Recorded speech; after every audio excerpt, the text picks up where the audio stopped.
Hello छात्रों, आज कक्षा 5 के लिए विषय हिंदी व्याकरण में पाठ 2 वर्ण विचार पढ़ेंगे और मज़े के साथ पढ़ेंगे। संतोष सर के साथ मज़े ले लेके पढ़ेंगे और इस तरह से देखेंगे कि याद हो जाए, जैसा कि इसके पहले वाले भी पाठ को हम लोगों ने देखा है।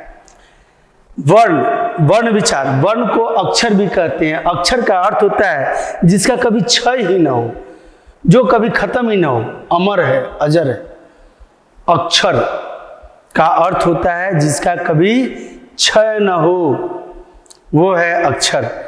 उस अक्षर के बारे में आज हम लोग जानेंगे, समझेंगे कि हिंदी साहित्य में व्याकरण के अहमियत को दर्शाने वाला यह अक्षर कितना महत्वपूर्ण है। इतना महत्वपूर्ण है ये कि इसके बगैर साहित्य रचना की कामना ही नहीं की जा सकती। आइए आज हम लोग स्टार्ट करते हैं वर्ण विचार। वर्ण विचार के अधिगम संप्राप्ति में हम क्या देखेंगे आज? तो सबसे पहले हम देखेंगे हिंदी वर्णमाला। हिंदी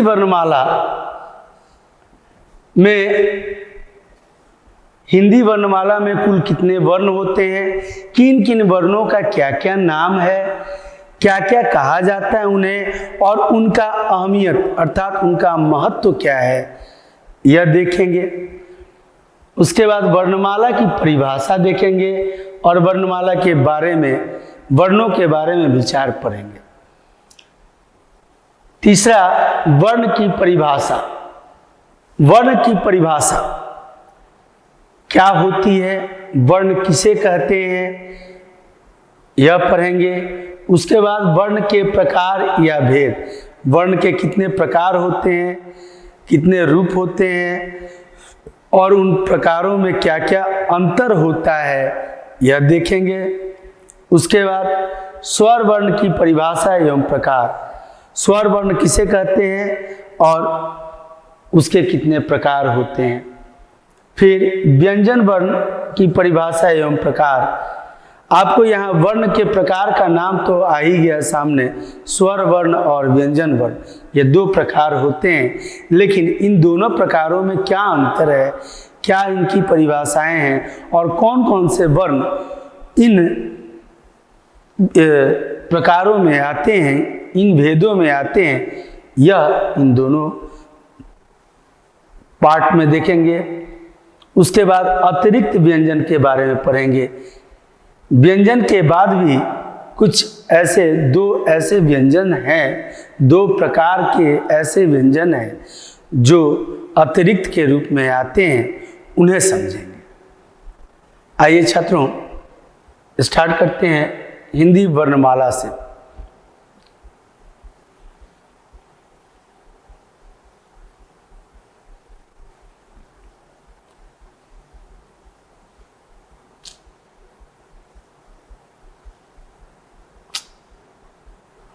हाँ, हिंदी वर्णमाला। वर्णमाला किसे कहते हैं? तो वर्णों के व्यवस्थित समूह को वर्णमाला कहते हैं। वर्णों के व्यवस्थित समूह को वर्णमाला कहते हैं। व्यवस्थित मतलब अ के बाद आ के बाद ई, दीर्घ ई, हर्षऊ, दीर्घऊ, री, ए, ये व्यवस्थित किया गया है, अरेंज किया गया है। जैसे स्टूडेंट्स, आप लोग क्लास में सब लोग बैठते हैं, बेंच पर ही बैठते हैं, लेकिन 3 रो 4 रो का क्लासरूम होता है, उसमें अपने अपने रो में अपने अपने पोजीशन पे, अपने अपने स्थान पर बैठे रहते हैं, तभी न सबको बोर्ड दिखता है, सर की बातें सुनाई देती है। तो वो क्या हुए? व्यवस्थित हुए, अरेंज हुए। अर्थात एक व्यवस्थित समूह में जब वर्णों को व्यवस्थित रूप से रखा जाता है तो उसे वर्णमाला कहते हैं। बस यूँ समझ लीजिए कि कुछ बगिया के फूल हमने तोड़े, एक गुलाब, जूही, चंपा, चमेली, बेली, ये सभी फूलों को तोड़े और तोड़ने के बाद उसे एक के बाद एक गूंथ दिए एक धागे में, तो वो क्या बन गया? माला। तो उसे क्या कहते हैं? फूलों की माला। फूल से बनी माला, फूलों की माला। वैसे ही ये वर्णों से बनी माला वर्णमाला, वर्णों की माला। एक एक वर्णों को व्यवस्थित रूप से सजा दिए तो इसे कहे वर्णमाला। तो वर्णमाला की परिभाषा एकदम आसान है। वर्णों के व्यवस्थित समूह को क्या कहते हैं? वर्णमाला कहते हैं। कुछ नहीं है। व्याकरण से बच्चे डरते हैं, अरे बाप रे व्याकरण है। यार व्याकरण है, कोई भूत थोड़ी ना है जो डरे। व्याकरण है तो व्याकरण को पढ़ने वाले हम हैं। अरे भाई रोटी है तो रोटी को खाने वाले हम हैं, तो रोटी से डरे क्यों? उसी तरह से व्याकरण है तो पढ़ने वाले हम हैं, हम डरेंगे नहीं। हम व्याकरण को पढ़ेंगे और जिस दिन समझ लेंगे उस दिन पूरे साहित्य को समझने में हमें कहीं कोई दिक्कत नहीं होगी। वर्णमाला किसे कहते हैं? आपको तो याद हो गया। वर्णों के व्यवस्थित समूह को वर्णमाला कहते हैं। Very good. उसके बाद वर्ण कितने हैं? तो देखिए ये अ, आ, छोटी, बड़ी, छोटा उ, बड़ा उ, री, ए, ओ, औ। गिनिए कितने हैं? 1 2 3 4 5 6 7 8 9 10 एंड 11। ये क्या है? ये 11 स्वर वर्ण है। ये 11 स्वर वर्ण है। स्वर वर्ण इन्हें कहते हैं। 11 है स्वर वर्ण। और इस अ आ में बच गया अंग और अ। ये अंग और अ चूंकि ना ही स्वर है ना ही व्यंजन है। क्यों स्वर नहीं है, व्यंजन नहीं है?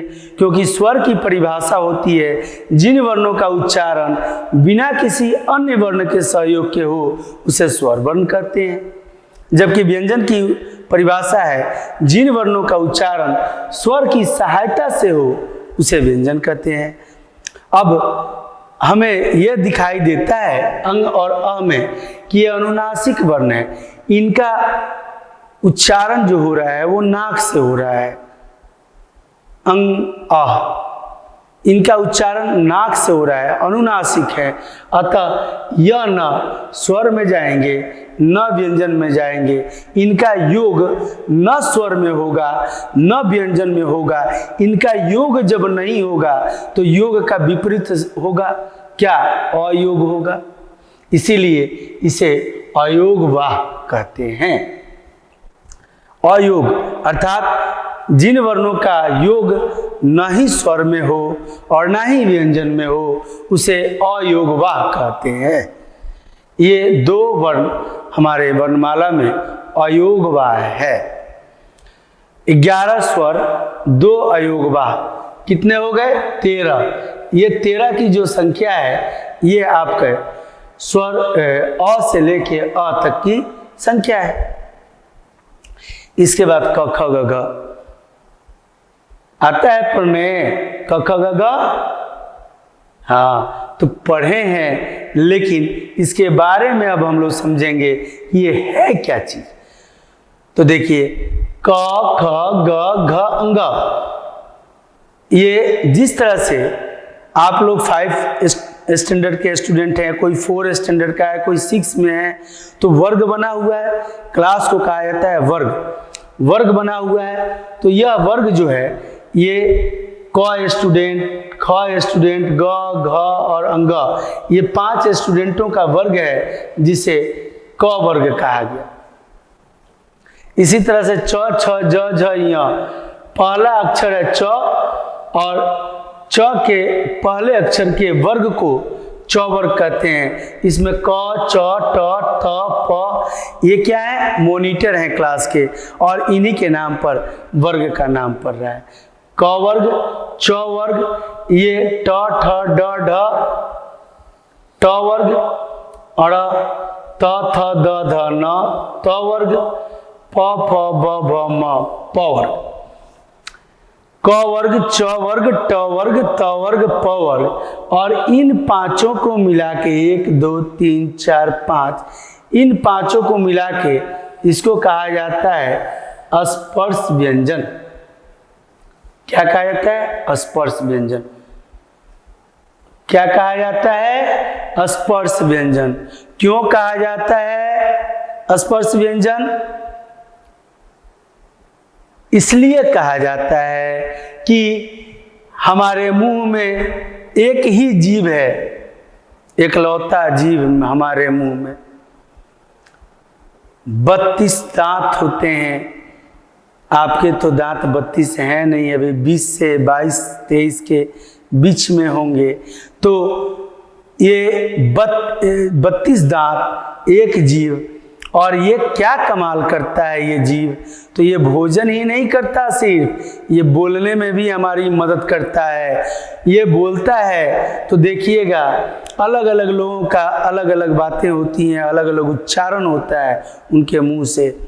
कोई अंतस्तः कहता है, कोई अंतःस्तः कहता है। तो अर्थात उच्चारण में अलग अलग तरह से करते हैं। लोगों के उच्चारण का जो तरीका होता है उनके जिह्वा पर निर्भर करता है, आश्रित होता है। आप देखे होंगे अपने गांव में, घर में दादाजी या दादी को जिनके मुंह में दांत नहीं है, कैसे बोलते हैं?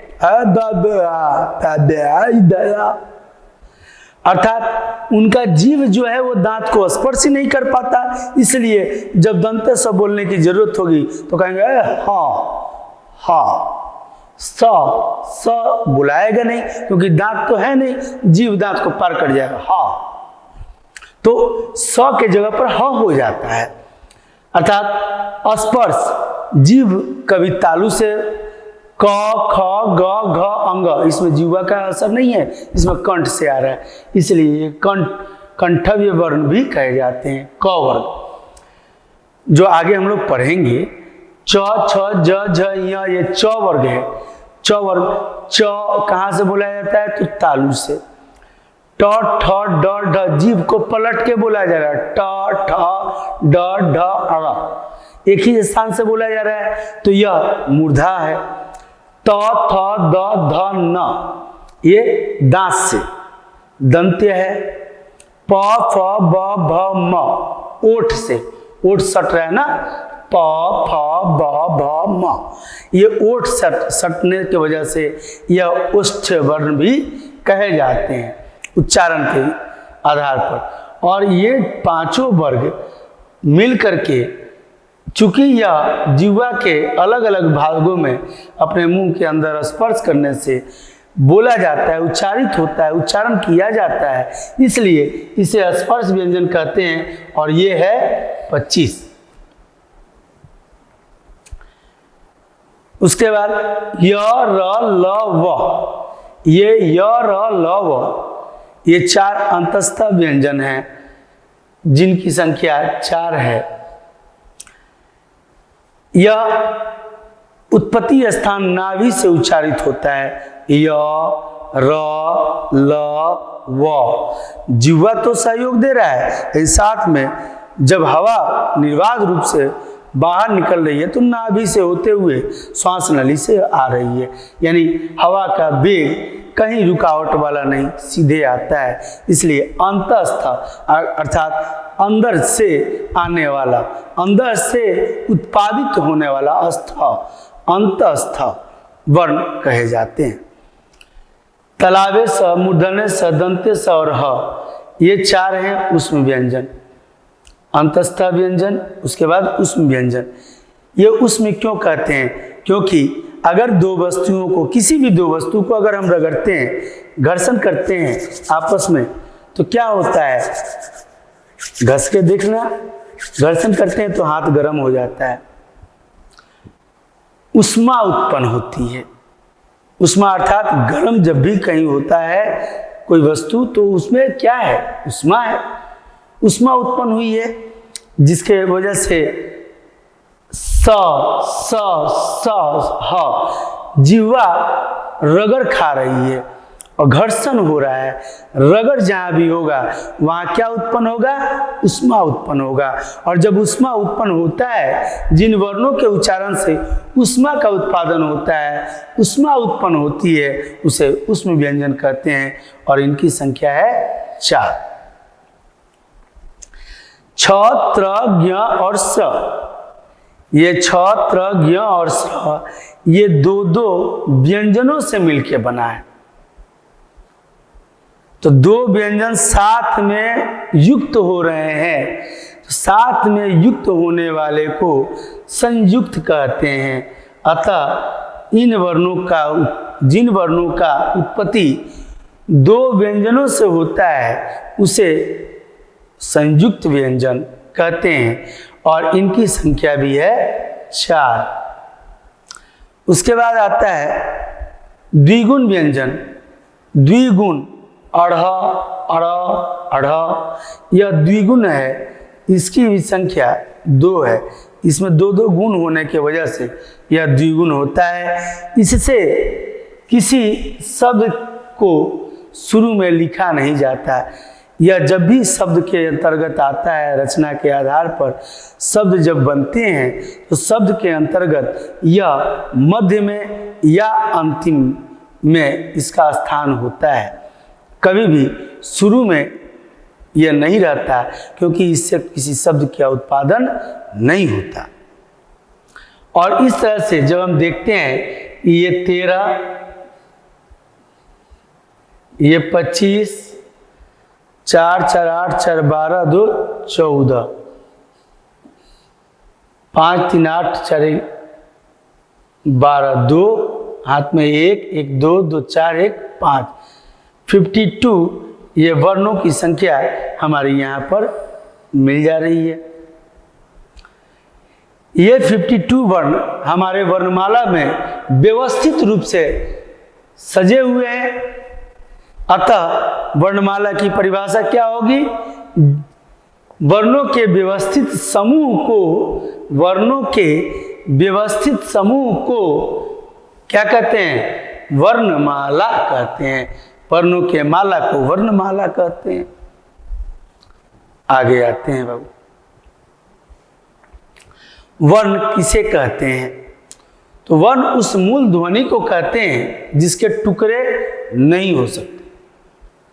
मतलब ये अंतिम टुकड़ा है। अब क को तोड़ेंगे तो कहाँ तोड़ेंगे, क्या तोड़ेंगे? अ को कैसे तोड़ेंगे, कहाँ तोड़ेंगे? वो अब ये टूटने वाला नहीं है। जैसे हम अगर लिखते हैं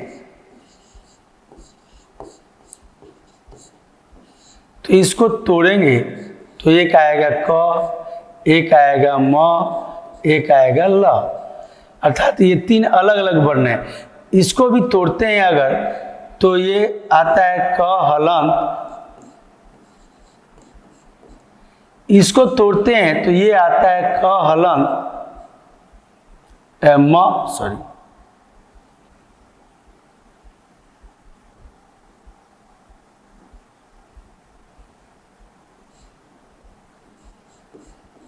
म हलंत जोर अ।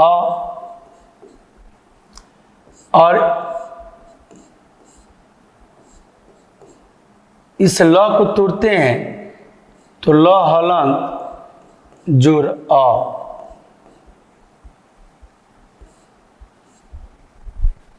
ये हो गया क, ये हो गया म और ये हो गया ल। तो कमल को तो हम तोड़ देंगे, शब्दों को तोड़ेंगे, लेकिन वर्णों को अब कैसे तोड़ेंगे? अब ये क हलंत, ये अ, अब ये टूटने वाला नहीं है। अर्थात उस वर्ण, उस मूल ध्वनि को कहते हैं जिसके टुकड़े नहीं हो सकते। यह वर्ण हुआ, यह वर्ण हुआ, ये वर्ण हुए, यह मूल ध्वनि, ऐसी मूल ध्वनि जिसके अब टुकड़े नहीं हो सकते। उसके बाद वर्ण में, वर्ण के 2 भेद होते हैं, 2 प्रकार होते हैं, स्वर वर्ण और व्यंजन वर्ण। स्वर वर्ण, वर्ण क्या है? तो वर्ण भाषा की सबसे छोटी इकाई है। और क्या है? तो प्रत्येक भाषा में वर्णों की संख्या अलग अलग होती है। कैसे? प्रत्येक भाषा में वर्णों की संख्या अलग अलग कैसे हो रही है? तो अंग्रेजी अल्फ़ाबेट को देखिए। अंग्रेजी अल्फ़ाबेट में 26 लेटर होते हैं। लेटर मतलब वर्ण, है ना। तो अल्फ़ाबेट उसको कहा जाता है, यहाँ वर्णमाला कहा जाता है, और लेटर्स में अक्षर या वर्ण। तो उसमें 26 होते हैं, और जबकि इसमें हिंदी व्याकरण में 52 होते हैं, 26 के 2 गुना। तो ये अलग अलग भाषाओं में अलग अलग वर्ण होते हैं, और उनकी संख्या भी अलग अलग हो सकती है, होती है। स्वर वर्ण किसे कहेंगे? तो जिन वर्णों का उच्चारण बिना किसी अन्य वर्ण के सहयोग के हो उसे स्वर वर्ण कहते हैं। जिन वर्णों का उच्चारण बिना किसी अन्य वर्ण, अर्थात इन वर्णों को बोलने में किसी अन्य वर्ण की जरूरत नहीं पड़ती। अ, आ, ई, उ, ए, ओ, औ, अंग, अ, री, ये सभी वर्णों को बोलने में हमें कहीं और किसी स्थान पर टच करने की, छूने की, या किसी, अर्थात मुंह से ही हम बोल रहे हैं, कंठ से बोल रहे हैं, नाक से की आवश्यकता, नासिके की या कंठ और नाक दोनों की आवश्यकता नहीं पड़ रही है। यह स्वतंत्र रूप से निर्बाध रूप से बोला जा रहा है। इसीलिए इन वर्णों को, स्वर वर्णों को स्वतंत्र वर्ण भी कहते हैं। यह किसी के अधीन नहीं है, यह किसी वर्ण के अंतर्गत नहीं रहते। यह अब अकेले अपने महारथी हैं, इनको किसी की आवश्यकता नहीं।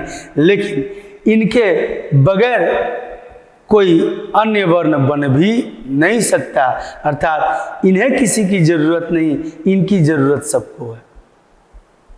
ये ऐसे वर्ण हैं, और ऐसे ही वर्णों को स्वतंत्र वर्ण कहा जाता है।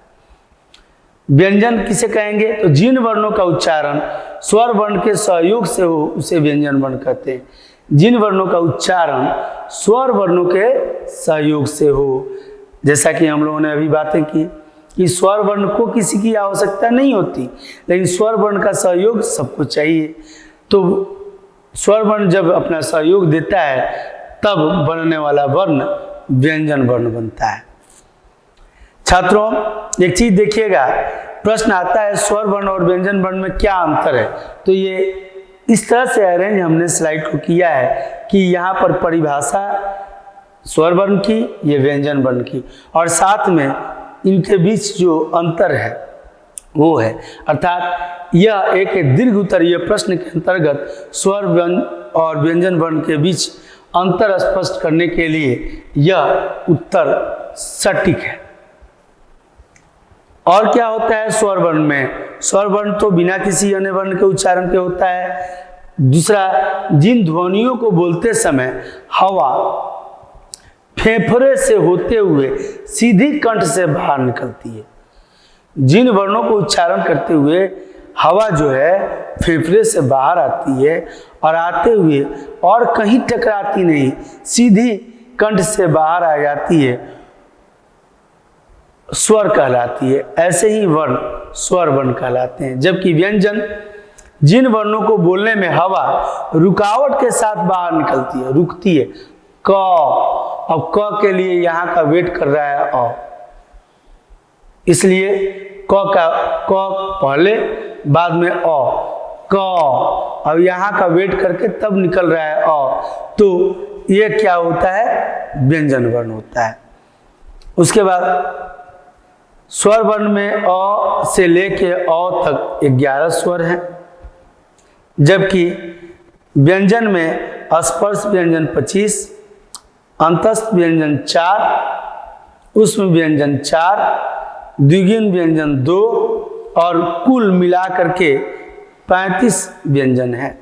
हमें देखने को मिला कि कुल है हमारे पास 52 वर्ण, 52 वर्ण,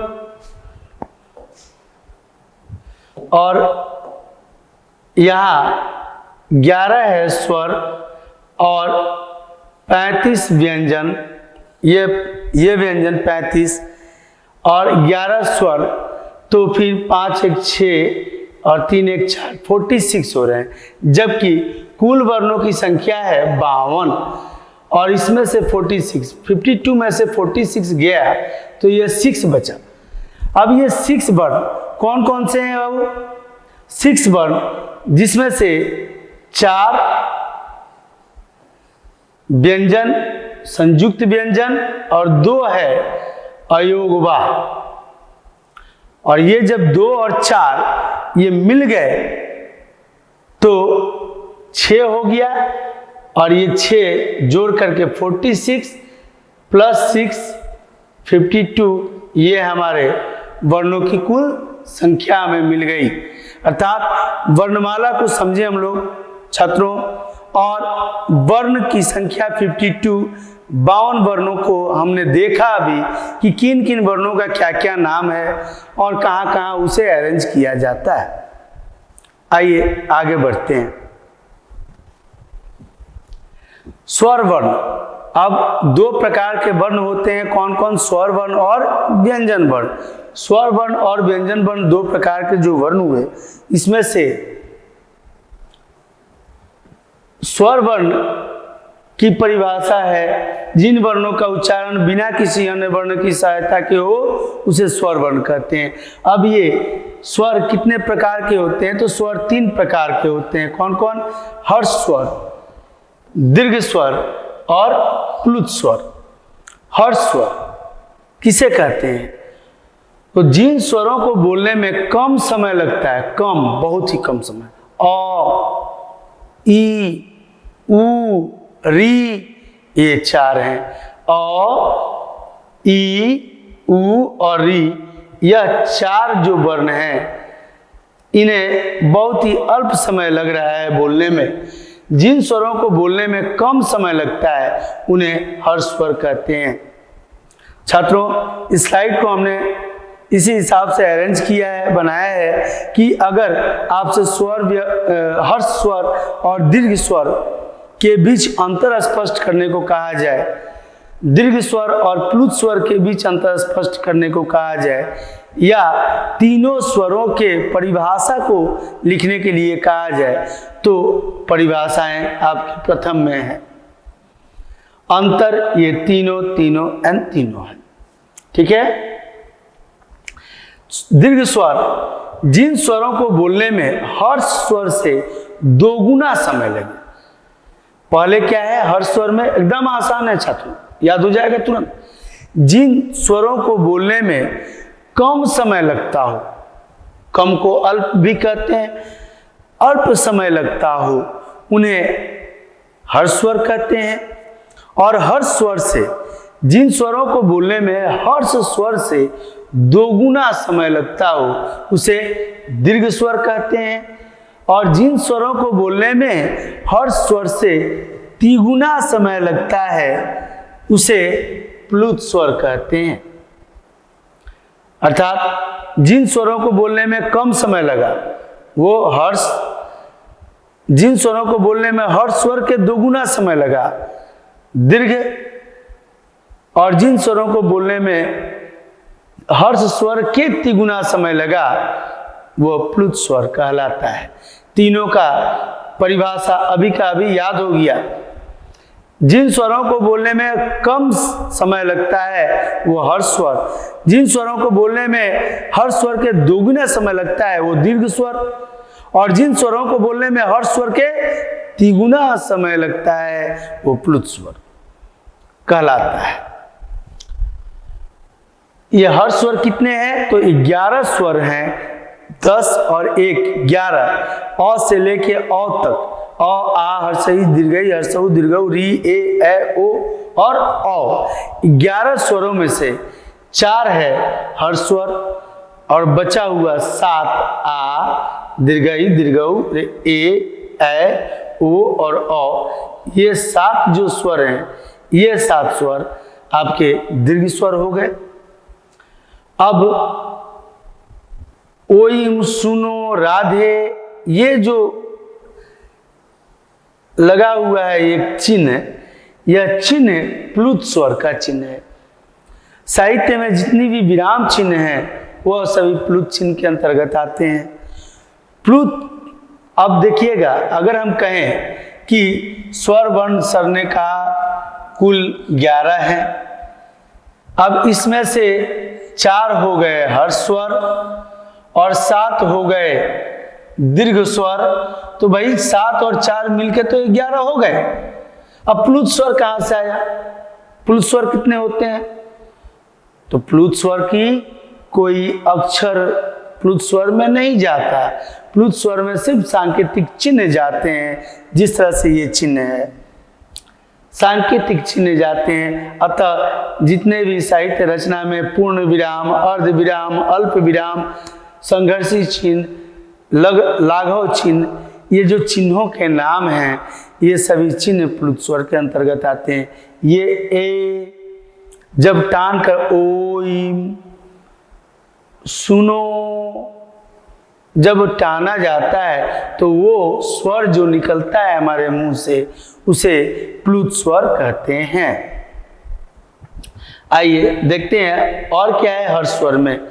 इन्हें बोलने में अल्प समय लगता है तथा कोई बाधा उत्पन्न नहीं होती, यानी हवा निर्बाध रूप से बाहर निकलती है, जिसकी वजह से स्वरों को स्वतंत्र वर्ण कहते हैं।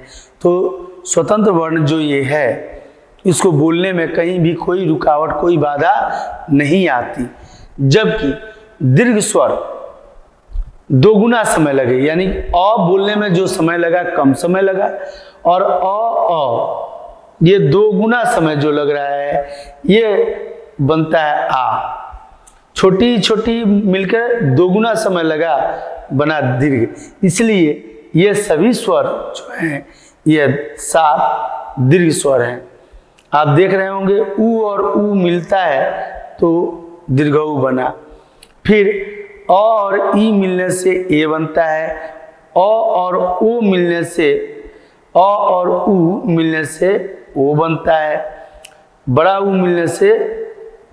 अर्थात ये 2 समान जाति के हर्ष स्वर आपस में मिलकर के दीर्घ स्वर का निर्माण कर रहे हैं। और यहाँ दिखाई दे रहा है कि असमान जाति के माने अ और ई, अ और उ ये असमान है, तो ये दोनों मिल करके जब युक्त हो रहे हैं तो एक दीर्घ स्वर का निर्माण कर रहे हैं। इसलिए दीर्घ स्वरों की संख्या 7 और हर्ष स्वरों की संख्या 4 है। यहाँ प्लुत स्वर में हमको मिलता है देखने को कि इनका प्रयोग प्रायः बोलने में किया जाता है। लिखते समय इसे प्रकट करने के लिए ये जो चिन्ह है, चिन्ह का प्रयोग किया जाता है। लिखते समय इस चिन्ह के माध्यम से या कुछ और भी चिन्ह हैं जिनके माध्यम से प्लुत स्वर को दर्शाया जाता है लिखने में, लेकिन अधिकांशतः बोलने में किया जाता है। अब जैसे हमारे गांव में बोलते हैं लोग, किसी का नाम है बढ़िया नाम है गणेश, और हमारे यहाँ के लोग धड़ल्ले से बोलते हैं गणेशवा कहाँ है, गणेशवा। ये वाह जो टान रहे हैं ना, ये है प्लुत स्वर। ऐसे तो हमारे यहाँ प्रचलन यही है कि हम भगवान का नाम रखते हैं अपने बच्चों का, अपने घर परिवार में जितने भी बच्चे होते हैं उनका नाम इतना बढ़िया रखते हैं कि लोग सम्मान से लें, लेकिन स्वयं ही गणेशवा, शंकरवा ऐसे लेते हैं। हालांकि वह प्यार झलकता है, ऐसे में प्यार झलकता है, लेकिन वहाँ तो शब्दों की जहाँ तक बात आती है, वर्णों की जहाँ बात आती है, वहाँ पर हम नियम पूर्वक नहीं बोलते, वहाँ नियम के विरुद्ध चले जाते हैं। अर्थात संबोधन में, जिन शब्द संबोधन में ही अधिकाधिक प्लुत स्वर का प्रयोग होता है। किसी को बुलाना है, किसी को रुकना है, कुर्सिया कहाँ है, गाना गाने में प्रयोग होता है आ, तो आ जो निर्बाध रूप से जो आ का उच्चारण जो आ रहा है, यह प्लुत स्वर है। आशा करते हैं छात्रों हर्ष स्वर, दीर्घ स्वर और प्लुत स्वर अच्छे से समझ गए। अब आते हैं व्यंजन में। तो व्यंजन के भी 3 प्रकार होते हैं, स्वर वर्ण के भी 3 प्रकार और व्यंजन के भी 3 प्रकार। कौन कौन से व्यंजन के 3 प्रकार? स्पर्श व्यंजन, अंतस्थ व्यंजन और ऊष्म व्यंजन। स्पर्श व्यंजन किसे कहेंगे? तो जिन व्यंजनों को बोलते समय फेफड़ों से आने वाली हवा कंठ, तालु, मूर्धा, दांत या ओठों का स्पर्श करे उन्हें स्पर्श व्यंजन कहते हैं। जैसा कि इसके पहले हम लोगों ने समझा कि स्पर्श व्यंजन क्यों कहते हैं, क्योंकि ये स्पर्श करती है। स्पर्श माने छूना, छूती है, टच करती है।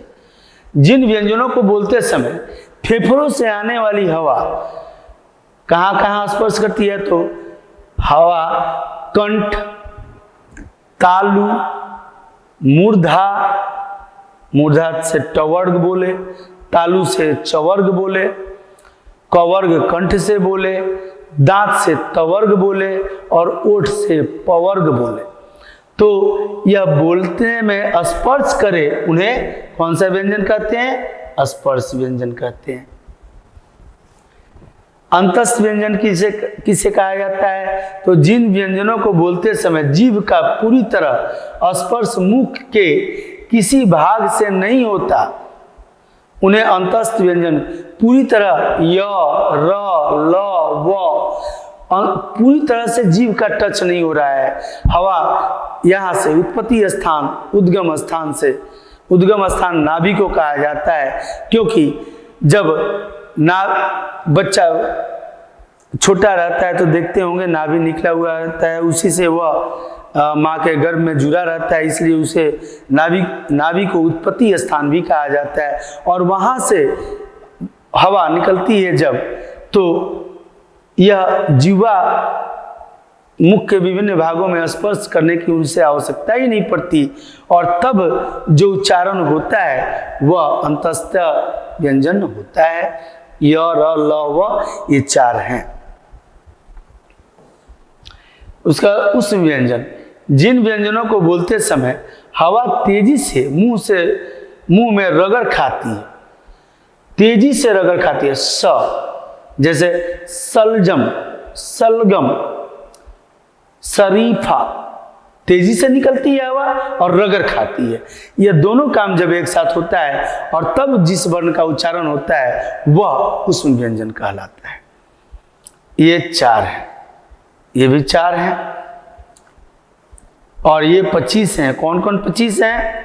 25 और 2 कौन कौन? तो अढ़ और अड़, अड़ और अढ़, ये 2 जो द्विगुण व्यंजन में है वह भी उच्चारण स्थान के मुताबिक मूर्धा से ही बोले जा रहे हैं। अढ़, अढ़, ये मूर्धा से ही बोले जा रहे हैं। इसलिए इन व्यंजनों की संख्या, स्पर्श व्यंजनों की संख्या जो स्पर्श के द्वारा बोली जा रही है, कुल 27 है। अब देखिए 27 और 4 31 और 4 35, ये कुल व्यंजनों की संख्या है 35। व्यंजनों की संख्या कुल कितनी हो गई? 35। और स्वरों की संख्या 11। यही 35 और 11 मिलाकर के 46 हुआ था। अर्थात अभी भी 2 वर्ण बच रहे हैं, 2 प्रकार के। एक तो अयोगवा, जिसके बारे में हम जाने कि कोई योग नहीं होता, और दूसरा संयुक्त वर्ण। अब हम पढ़ेंगे संयुक्त वर्ण को। अतिरिक्त व्यंजन वर्ण में संयुक्त वर्ण आते हैं। संयुक्त वर्ण जो व्यंजन 2 व्यंजनों के परस्पर मिलने से बनते हैं उन्हें संयुक्त व्यंजन कहते हैं। 2 व्यंजनों के परस्पर मिलने से, 2 व्यंजनों के परस्पर मिलने से जो व्यंजन बनते हैं उन्हें संयुक्त व्यंजन कहा जाता है। कैसे मिल रहे हैं ये? तो ये 4 हैं। कौन कौन से 4 हैं?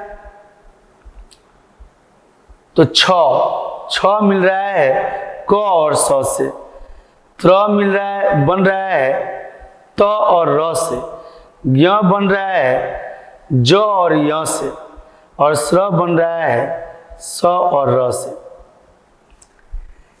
ये 4 व्यंजन जो हैं ये चारों अलग अलग व्यंजनों से युक्त होकर के, व्यंजनों से मिल करके बन रहे हैं, इसीलिए इसे कह रहा है ये चूंकि साथ में युक्त होकर बना रहे हैं तो साथ में युक्त होने वाले को संयुक्त कहते हैं। तो संयुक्त व्यंजन कहा गया इन चारों को।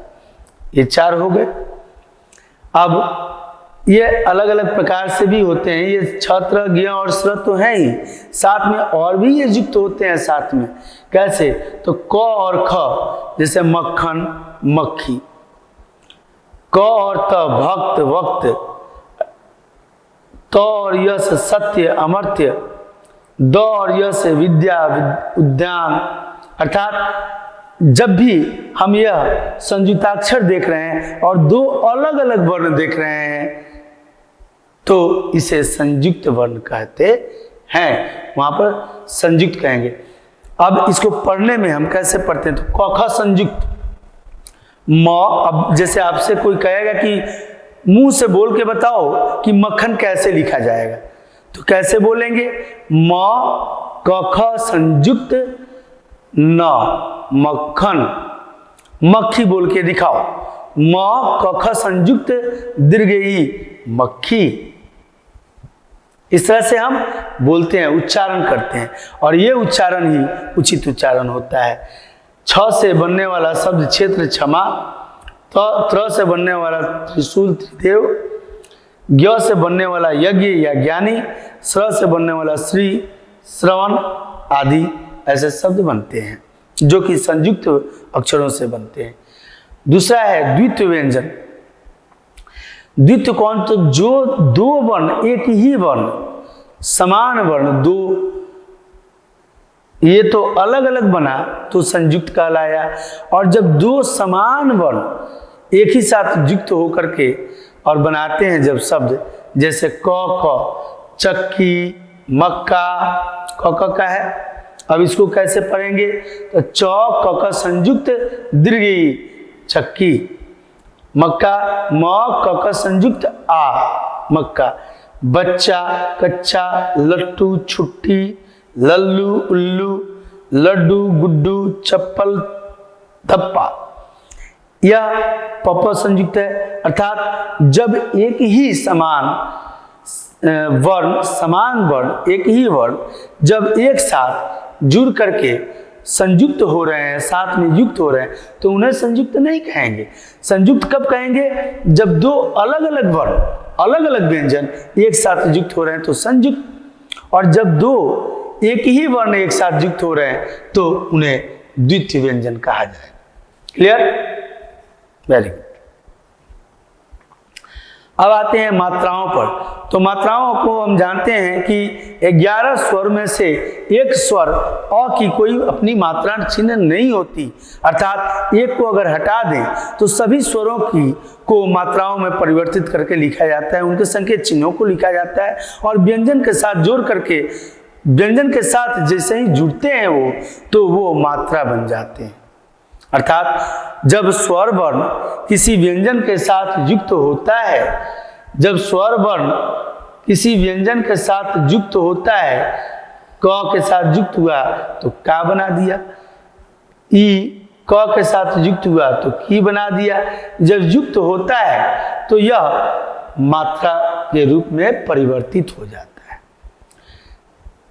स्वरों के संकेत चिन्हों को मात्राएं कहते हैं। मात्राएं किसे कहते हैं? तो स्वरों के संकेत चिन्हों को। अर्थात ये इस आ का यह जो संकेत चिन्ह है ये यहाँ लगा तो यह मात्रा है। तो स्वरों के संकेत चिन्हों को मात्रा कहते हैं। व्यंजनों के साथ स्वरों को मात्राओं द्वारा दर्शाया जाता है। व्यंजनों के साथ स्वरों को मात्राओं द्वारा, इस स्वर को मात्राओं द्वारा दर्शाया गया। प्रत्येक स्वर के लिए एक निश्चित मात्रा होती है और प्रत्येक स्वर के लिए एक निश्चित मात्रा होती है। अ का कोई मात्रा नहीं होता। बाद बाकी इस स्वर की भी मात्रा है, इस स्वर की भी मात्रा है, इस स्वर की भी मात्रा है, और सभी स्वरों की अलग अलग मात्राएं होती हैं, एक समान नहीं होता।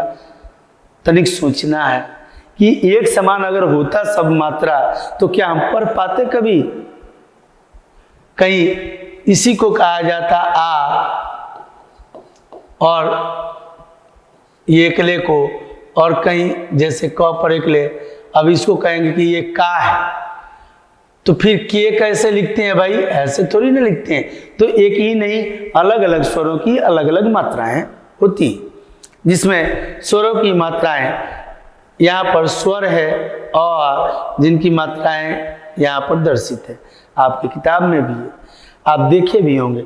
आ का पाई होता है, जबकि ई की ये संकेत चिन्ह है जो कि मात्राओं का रूप लेकर के जैसे ही व्यंजन के साथ युक्त होती हैं, यह व्यंजन का रूप बदल देती हैं और शब्द के निर्माण में अपनी महत्वपूर्ण भूमिका निभाती हैं। कमलकार, किला, कीमत, किल, कुदना, कृपा, केला, कैलाश, कोमल, कौन, ये क पर ही हमने इस लिस्ट को बनाया है जो कि यहाँ दर्शित हो रहा है। अब आते हैं छात्रों, ये जो अतिरिक्त व्यंजन हैं उसके बाद आता है अयोगवाह। स्वर और व्यंजन के अतिरिक्त दो ऐसे व्यंजन हैं, स्वर और व्यंजन के अतिरिक्त दो ऐसे व्यंजन हैं जिन्हें अयोगवाह कहा जाता है। कौन कौन से व्यंजन हैं जिन्हें अयोगवाह कहा जाता है? तो अंग और अ। इनके साथ साथ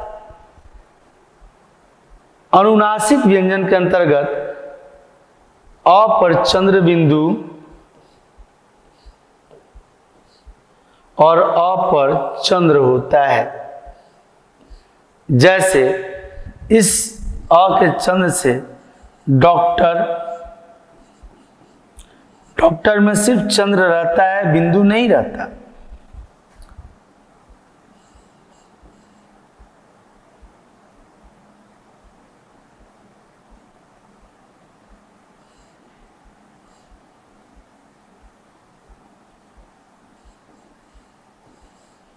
कॉफी आदि लिखा जाता है, जबकि इससे ये सारे शब्द बनते हैं। चांद, मांद, हंस, ऊंट आदि ये अनुनासिक व्यंजन है।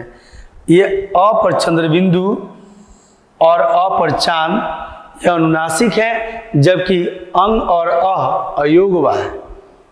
अब एक आता है अनुस्वार। अनुस्वार के रूप में जैसे कंघा,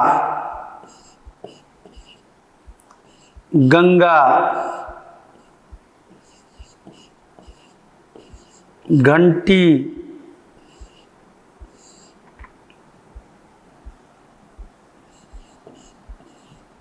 चंपा, ये सभी जो ये दिख रहे हैं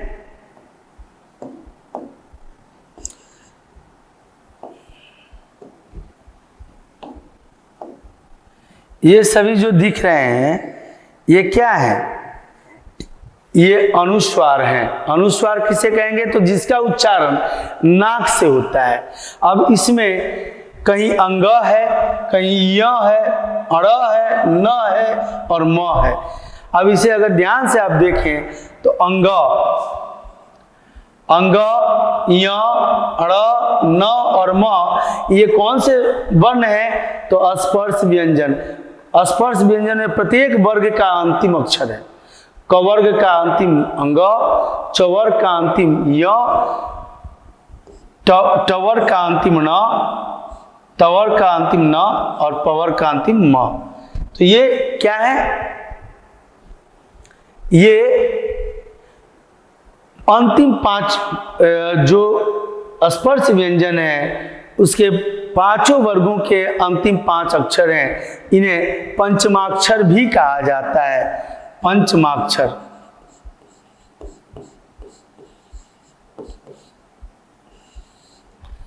पंचमाक्षर भी इन्हें कहा जाता है। अब इनका प्रयोग ही ये इस रूप में होता है। अब यहां पर ये जो ये जो अनुस्वार है ये म है, ये जो है ये अंग है, ये जो है ये भी अंग है, यहाँ पे अड़ है, अब ये कैसे है, इसको हम लोग संधि जब करने चलेंगे, संधि जब पढ़ेंगे तो उसमें पढ़ेंगे।